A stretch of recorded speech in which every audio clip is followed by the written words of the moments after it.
video, I'm going to show you hands down the #1 call that I get as an RV repair tech and how anyone can solve this problem themselves using just the cheapest multimeter that you can get at Harbor Freight. This video is actually part 3 of a 5-part series where I'm showing RV owners the 10 most common calls that I get as a tech. This is RV Repairwoman. Imagine for a second with me a bridge, specifically a bridge that's going like over a river. That bridge can open up to stop cars from going through, or it can close to let cars drive by. Now imagine if we had some sort of test that could tell us if this bridge was open or closed. That test is the continuity test. In the last 2 videos in the series, we talked about voltage tests. While voltage tells us about the electricity itself, in our metaphor, those are the cars, continuity tells us about the actual material that the electricity is moving through. In the metaphor, that would be the bridge. Continuity is just telling us,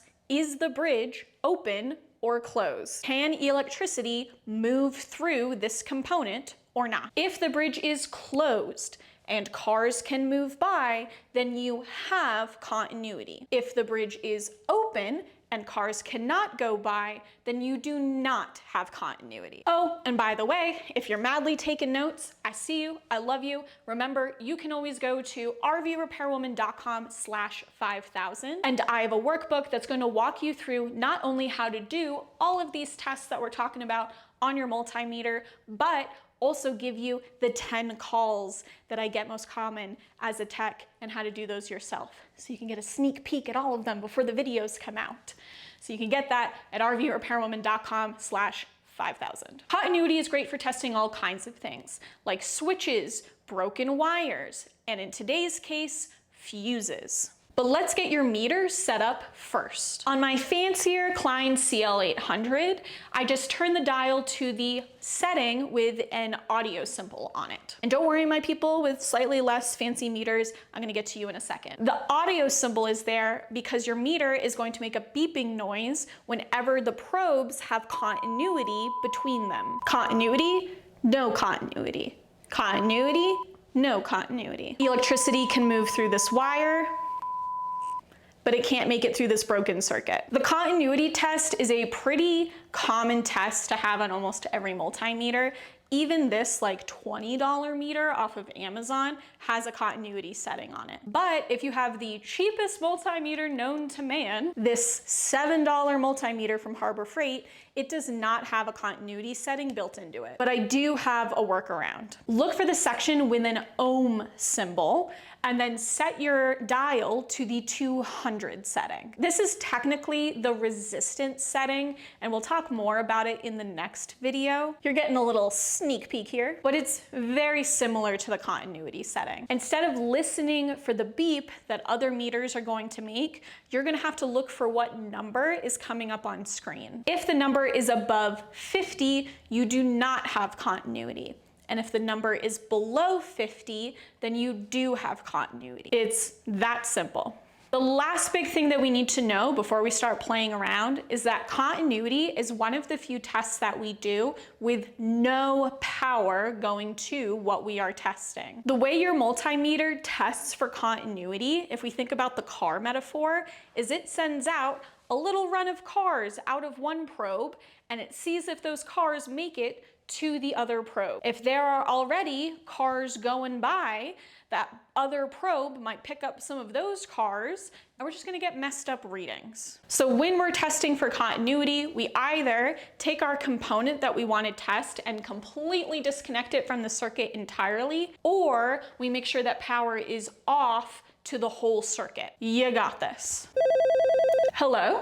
You gotta help me, man. Nothing in this dang RV will turn on. I got this. Whenever someone calls me and says that something in their RV won't turn on at all, the first place that I always check are the fuses. It doesn't matter if it's a fridge, a water heater, the air conditioner, pretty much always the troubleshooting process starts with those fuses. And I'm only mildly exaggerating when I say like 80% of the time, It's just a bad fuse. What is a fuse, you ask? Well, for the most part, they look like this or like this. These are the same thing, just in different shapes. Inside of there is a small filament. That filament is meant to get hot and break when too much power flows through the circuit. Think of this fuse as like a knight in shining armor, protecting your thermostat and your fridge from power surges. But unfortunately, this knight only has one life. Once he does his job, he's gotta be replaced. And until you replace him, that appliance is not going to turn on at all. It's just going to be dead. You can find most of your fuses at the fuse panel, which is usually right next to your breaker panel, which is something people are more used to because they're used to having breakers in their house. So head over to your fuse panel, set your meter to continuity if you got it, and throw the battery disconnect for your batteries. So that way there's no power going to your fuse panel. Then look closely at those little fuses. You're gonna see that there's a little bit of metal poking out at the top, just for testing, just to help you out in this moment. So you're gonna take one probe, put it on one little bit of metal. Take your other probe, put it on the other little bit of metal. If you hear a beep coming from your meter, that fuse is good.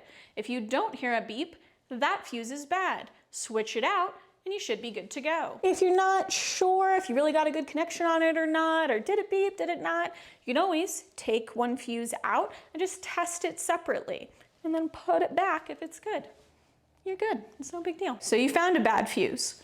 Now what? All you need to do is take it to your local AutoZone, O'Reilly's, Walmart, and just find another fuse that is the exact same size and has the exact same number on the top. Switch them out, you're good to go. So for instance, a 10 is gonna be replaced with a 10. Do not go changing the numbers.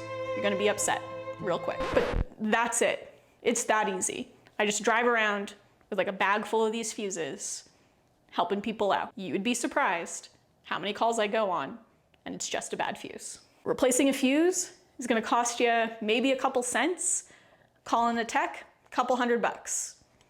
You got this. Hello? You gotta come help me. I watched your video, all of my fuses are good, but for some reason the dang fridge won't turn on. I'm coming. Okay, now that you have fuses down, you now get to be part of the super secret inner club where you get to know about the secret fuses. That's right, while most of your fuses are at this fuse panel, a lot of your appliances have extra fuses right at them for extra added protection. And your fridge's fuses are the sneakiest. If your fridge won't turn on at all, there's no sign of life when you hit any of the buttons. Know that your batteries are good, you already tested for that, good job. And you tested all the fuses at the fuse panel, they're all hunky-dory.